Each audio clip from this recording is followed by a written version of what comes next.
On the surface, the mad bomber had an ordinary life. 23-year-old Mark Condit grew up in a small town 20 miles outside Austin. For most of life, he was homeschooled and worked as a computer repair technician. It's hard to imagine. It's surreal.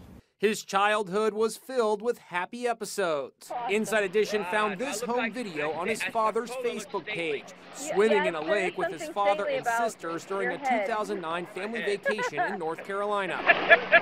His mother posted photos from a family snowboarding trip and the day he completed his homeschool education. I officially graduated Mark from high school on Friday. Thanks to everyone for your support over the years. Condit went on to attend classes at Austin Community College. For a course he took on U.S. government, he wrote a blog that, in the wake of his bombing spree, reads like a manifesto. Under the title, Defending My Stance, he denounced abortion and gay marriage. Why gay marriage should be illegal, he wrote. Homosexuality is not natural. I spoke to forensic psychiatrist Dr. Keith Abloh. What could cause him to want to do this? So many of these assailants feel disenfranchised in some fashion.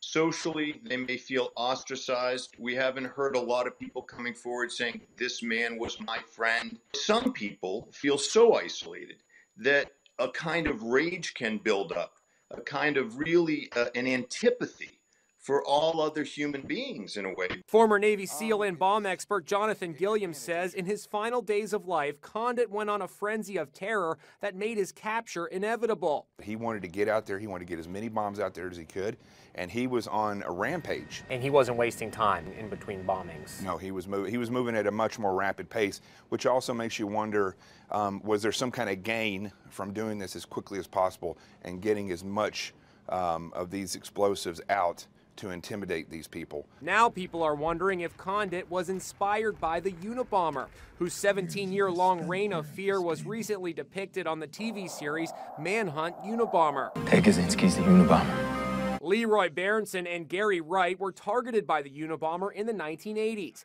They are shocked to see a bombing spree happening again, but thankful it's now over. It's kind of scary.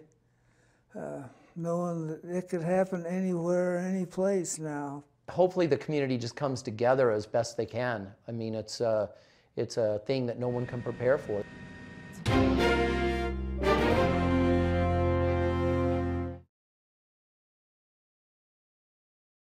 What I can tell you, having listened to that recording, he does not at all mention anything about terrorism, nor does he mention anything about hate.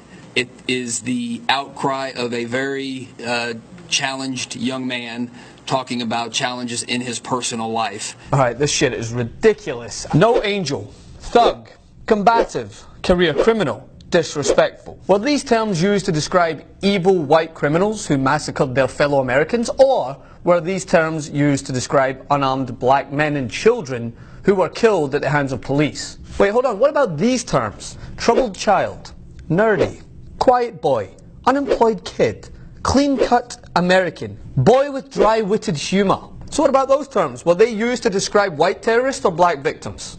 The answer is, of course you already know what the fucking answer is, because this is the United States of America, the only country in the world where you can carry out 5 explosions, killing 2 people, and still be given the benefit of the doubt and depicted in a sympathetic light.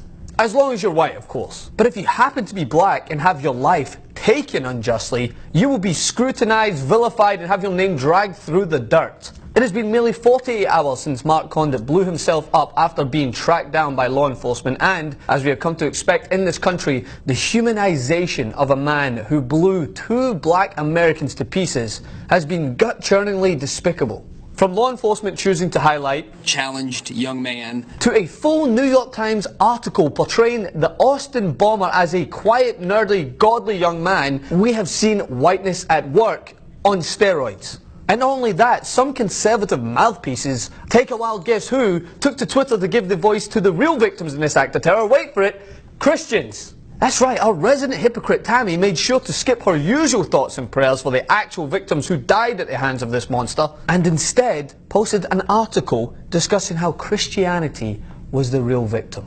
This coming from the same person who has built a career fear-mongering against all Muslims whenever an Islamist extremist commits an act of terror. But this all falls in line with the same deflecting, humanizing and downplaying of the evil actions of a troubled young man.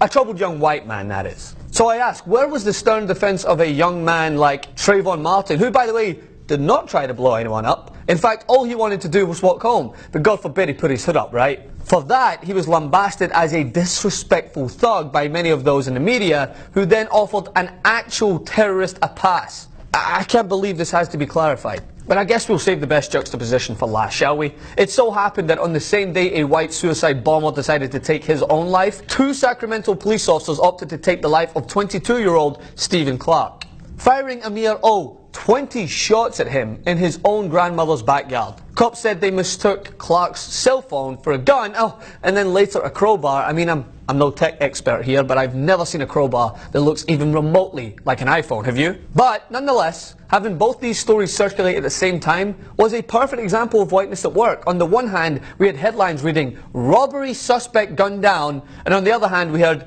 "Nerdy young man."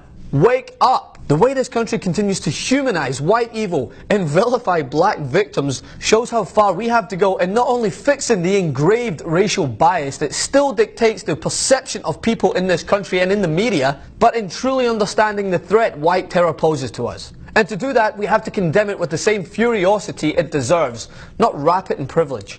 Follow me on Instagram at Francis M. Maxwell and on Twitter at Francis M. Maxwell. Please like and share this video. Leave your comments. I will be interacting, and as always, continue to resist.